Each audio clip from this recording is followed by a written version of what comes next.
Bantay sarado ng pamahalaang panlalawigan ng Eastern Samar ang namumuong bagyo sa Philippine Area of Responsibility.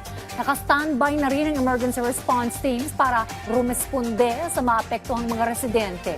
Yan ang ulat ni Penelope Pomida ng Radyo Pilipinas.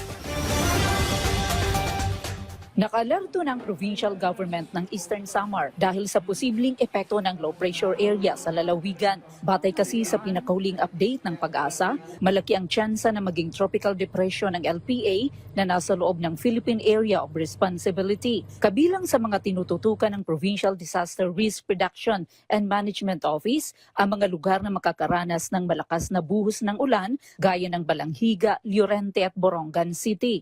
Ang ating ARP po, Emergency Response Team, ay nakahanda po, naka-standby, at saka may pre-position goods naman po tayo na naka-standby rin. Pagtitiyak ng PDRRMO, agad na ipamamahagi ang mga relief pack at hygiene kits sa mga residenteng maapektuhan ng masamang panahon. Sa ngayon, nagsimula ng bumuhos ang ulan sa ilang bahagi ng lalawigan. Kaya naman ang PDRRMO, pinaalalahanan ng mga lokal na DRRM officer na paigtingin ang pagbabantay at koordinasyon para agad na makapagbigay ng abiso sa mga residente rito.